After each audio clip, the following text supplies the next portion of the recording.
प्रिय मित्रों, स्वागत है आपका आपके अपने चैनल स्टडी विद प्रदीप पे। यूपी पीजीटी 2021 की हम लोग चर्चा कर रहे हैं। यूपी पीजीटी 2021 का जो है एक्सपेक्टेड कट ऑफ कहाँ तक जा सकता है, इसके बारे में कुछ चर्चा करने वाले सभी विषयों के लिए। और साथ में जैसा कि आप जानते हैं कि हम बीच बीच में आपसे इस तरह की कुछ चीज़ें लेके आते हैं जो सेल्फ मोटिवेशन टाइप का होता है, कट ऑफ टाइप का होता है। इससे एक चीज़ें होती है कि आपके अंदर थोड़ी सी जागरूकता बढ़ जाती। मैंने आपको टीजीटी का भी कट ऑफ दिया था और आज पीजीटी का दे रहे हैं। एक्सपेक्टेड कट ऑफ कितना होना चाहिए, यानी सेफ स्कोर कितना होता है, उस पर भी चर्चा करने वाले सभी विषयों की चर्चा करेंगे, चाहे आप बायोलॉजी से हो या किसी और सब्जेक्ट है। जैसा कि आप जानते हैं चैनल पर सिर्फ बायोलॉजी के प्रैक्टिस पेपर चलाए जा रहे हैं। हालांकि आप और भी सब्जेक्ट के हैं तो आप इस वीडियो को देखें, आपके लिए बेनिफिशियल होगा। ठीक है, यदि आप बायोलॉजी से हैं तो नीचे दिए गए नंबर पर व्हाट्सअप करके चैनल से बैच से जुड़ सकते हैं। चलिए, तो बात यहाँ आप कर रहे थे यूपी पीजीटी के जो कट ऑफ होनी चाहिए कितनी जानी चाहिए, तो इसके बारे में स्कोर कर रहे थे 2021 की एक्सपेक्टेड कट ऑफ। मैं आपको बता दूं, जैसे जैसे एग्जाम होते हैं और जैसे जैसे पेपर का स्टैंडर्ड बदल रहा है, उसी तरह से अभ्यर्थियों के पढ़ने की क्षमता जी बदलती चली जा रही। इसके पहले पेपर का जो शेड्यूल होता था ना, पेपर का शेड्यूल बड़ा आसान नहीं होता था, लेकिन होता क्या था कि उसमें लोग पहले तैयारी करते थे, पूरी तरह से पढ़ लेते थे और पूरा कोर्स करने के बाद तब वो पीजीटी की तैयारी करते थे।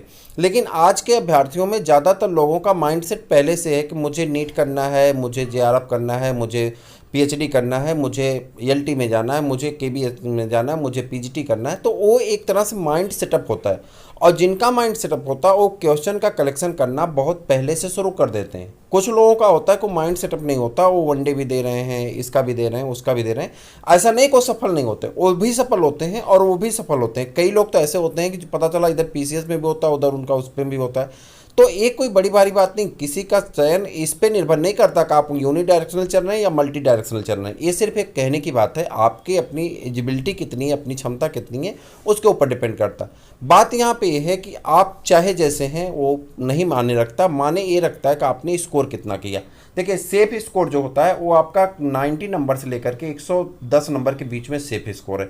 लेकिन मैं आपको बताऊं, इस समय चूंकि कोविड-19 है, कोविड-19 की वजह से बहुत सारे बच्चों की तैयारी बाधित हुई है, जिसने पहले से भी प्री क्लास कर रखी थी और जिसने बाद में भी कर रखी। जैसे मैंने आपको बताया कि यूपी टीजीटी का जो मैंने कट ऑफ बताया, मैंने कहा कि इस बार प्रैक्टिकल करें, सॉरी माफ़ करिएगा, इस बार जो है इंटरव्यू नहीं है, जिसकी वजह से यूपी टीजीटी में इंटरव्यू ना होने से 110 के इर्द गिर्द मेरिट आपकी जा सकती है। और लिटरेचर के जो सब्जेक्ट होते हैं कई बार उसकी मेरिट ऊपर चली जाती है, जैसे इंग्लिश है, हिंदी है और ये संस्कृत है। पोस्ट भी ज़्यादा है तो हो सकती है इसकी मेरिट थोड़ी सी ऊपर चली जाए।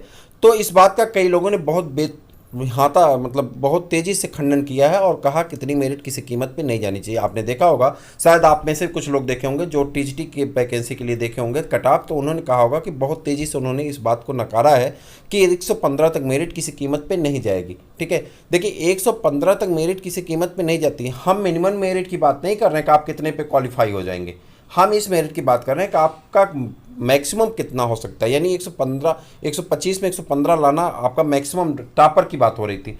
उसी तरह से 110 जो हो जाएगा वो टॉपर के लिए हो जाएगा। किसके लिए? टॉपर के लिए। लेकिन अगर आप 100 नंबर करते हैं, यानी 100 आपका सेफ स्कोर, 100 कम नहीं होता, अपने आप में बहुत है। 125 में अगर आप 100 नंबर कर लेते हैं, चाहे वो लिटरेचर का सब्जेक्ट हो, चाहे साइंस का हो, चाहे मैथ का हो, चाहे जिसका हो। देखिए, कुछ सब्जेक्ट की मेरिट थोड़ी सी डाउन हो जाए। जैसे मैथ वालों की अगर हम बात करें तो मैथ वालों को न्यूमेरिकल पूरा सॉल्व करना होता है। ठीक है, तो एक स्टूडेंट की प्रॉब्लम नहीं होती, वो सभी स्टूडेंट की प्रॉब्लम होती है। फिजिक्स का है तो फिजिक्स में न्यूमेरिकल आता है 50% आप जानते हैं, तो फिजिक्स में वो एक की प्रॉब्लम नहीं, सबकी प्रॉब्लम। केमिस्ट्री में 40% न्यूमेरिकल आता है, तो सबकी प्रॉब्लम, सारे स्टूडेंट की प्रॉब्लम होती है। ऐसा नहीं होता कि एक ही स्टूडेंट की प्रॉब्लम है और वो आपके साथ फेस होता, नहीं, सबके लिए।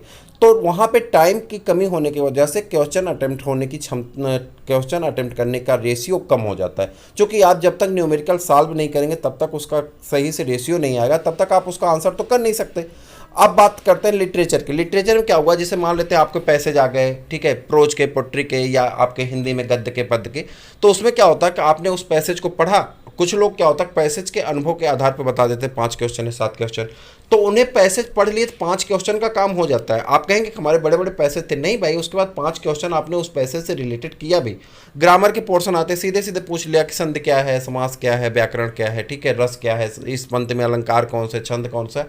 तो हुआ क्या कि अगर आपको आ रहा तब तो आप डायरेक्ट आंसर कर देंगे, नहीं आ रहा तो उसमें कोई सॉल्व तो करने वाली चीज़ नहीं है। तो होता क्या, कुछ समय आदमी ज़्यादा क्वेश्चन कर ले जाता है, लेकिन जब न्यूमेरिकल सॉल्व करना होता है, फिजिक्स हो, केमिस्ट्री हो, इकोनॉमिक्स हो, ठीक है, तो वहाँ पे टाइम टेकन हो जाता है और वो लोग कम अटेम्प्ट कर पाते हैं क्वेश्चन, जहाँ कंपेरिजन में ये लिटरेचर सब्जेक्ट की, इसलिए लिटरेचर वाले लोग क्वेश्चन ज़्यादा अटेम्प्ट कर पाते हैं। हालांकि वो बाद में तुक्का वो भी मारते हैं, तुक्का ये भी मारते हैं, लेकिन तुक्का मारना उसमें बहुत कम चांस होता है कि आपका सही हो, ठीक है। तो इस तरह से आप ये मान चलिए कि मेरे अकॉर्डिंग, जहाँ तक मेरा अपना अनुभव है और जहाँ तक मेरी लोगों से, सीनियर लोगों से, जूनियर लोगों से बातचीत हुई है, उसमें यही मेरा मानना है कि अगर आप 100 नंबर के इर्द गिर्द करते हैं, यानी 100 नंबर नहीं, माफ़ करिएगा, 100 क्वेश्चन के इर्द गिर्द अगर आपका आंसर सही होता है तो आप मान लीजिए कि आप सेफ जोन में हैं। अगर आप इस समय थोड़ा सा दिग्भ्रमित हुए हों तो आप दिग्भ्रमित ना हो, इस समय आप अपने फोकस करिए। देखिए इस समय सी टेट भी आने वाला है, यूपी टेट का भी नोटिफिकेशन कहीं कहीं से मिल रहा है, किसी ने बता दिया, किसी ने नहीं बताया। मैं भी एक वीडियो डाल दिया सबका देख करके, लेकिन वो मुझे लगता है को फालसी हुआ, पूरी तरह से फेक न्यूज़ बन गई, ठीक है। और कई चैनल ने बताया था कि नोटिफिकेशन आ जाएगा, अमर उजाला ने भी लिखा था, दैनिक जागरण में लिखा था कि कल तक नोटिफिकेशन आ जाएगा, और मैं वही देख करके वीडियो बना दिया, तो एक तरह से फेक वीडियो टाइप का हो गया। ये थोड़ा सा मुझे भी बहुत ग्लान महसूस हुई। अब वो वीडियो चल निकला है तो अब क्या कर सकते हैं, वो चला गया, आप लोगों में से कुछ लोग देखे भी होंगे, इसलिए मैं क्षमा भी चाहता हूँ आपसे। तो मैं यहाँ पे बताऊँ कि एक सी टेट आने वाला है, यूपी टेट आने वाला, सुपर टेट को लेकर के कुछ लोग बहुत उठापटक में हैं। कुछ लोगों का एलटी की चिंता है, कुछ लोगों की जीआईसी की चिंता है। देखिए आप किसी भी परीक्षा की तैयारी कर रहे हैं तो उस परीक्षा के बारे में अपना पूर्ण जितना हो सकता है उतना वर्क कर लीजिए, आपका काम अच्छा होगा। पास होना, फेल होना, देखिए अप्लीकेंट बहुत हैं तो 15,000 ही नौकरी पाएंगे, पीजीटी में कम ही पाएंगे, 3,000 2,500 सीटें उतने लोग पाएंगे। तो ये ज़रूरी नहीं कि आपका एक ही वैकेंसी में सिलेक्शन हो जाए, तो आप सबको पढ़ते रहिए, पीजीटी को भी पढ़ते रहिए। मेन मुद्दे से रखिए कि आप ज़्यादा से ज़्यादा, कम से कम, ज़्यादा से ज़्यादा अपने स्कोर को बढ़ाइए और कम से कम स्ट्रेस लीजिए। दोनों चीज़ें रखना है, ज़्यादा से ज़्यादा अपने लक्ष्य पे आगे बढ़ना है, यानी ज़्यादा से ज़्यादा वर्क करना है और पॉजिटिव वर्क करना है, और स्ट्रेस कम रखना है, तनाव बहुत कम रखना है। पता चला बहुत ज़्यादा स्ट्रेस ले लेंगे, तनाव लेंगे तो कुछ नहीं होगा। तो कहता है ना कि उसमें आपने सुना हो कि दिल को बेवकूफ़ बना कर रखना चाहिए 3D टेट में, तो उसी तरह से बेवकूफ़ मत बनिए। बस अपने आप को एडजस्ट कर लीजिए कि हमको सी टेट भी करना है, यूपी टेट भी करना है, सुपर टेट भी करना है, तो इसके लिए कितना टाइम दें, कितना टाइम अपने सब्जेक्ट पे, कितना टाइम वीडियो देखें, कितना टाइम हम अपने से खुद से कर लें। मैं तो कहता हूँ वीडियो देखने की आवश्यकता ही नहीं है, आप खुद से प्रैक्टिस करिए। लेकिन जब आप बिजी हैं कहीं पे, पता चला वहाँ पे आप बुक नहीं ले जा सकते या खाना बना रहे हैं, तो वीडियो चला के रख दीजिए, जो लोग प्रैक्टिस करा रहे हैं, तो आपका 2-4 क्वेश्चन 5 क्वेश्चन उसमें से आता रहेगा। इस तरह से आपको बेनिफिट होगी। टाइम का यूटिलाइजेशन करिए और मैं उम्मीद करूंगा कि आपको इससे बहुत बेनिफिट मिलेगी। इन्हीं सब चीज़ों के साथ मैं आपसे विदा लूँगा। आप वीडियो को लाइक कर दीजिए, अपने दोस्तों को भी शेयर कर दीजिए। फिर मिलते हैं किसी और वीडियो में, तब तक के लिए इजाज़त दीजिए। जय हिंद।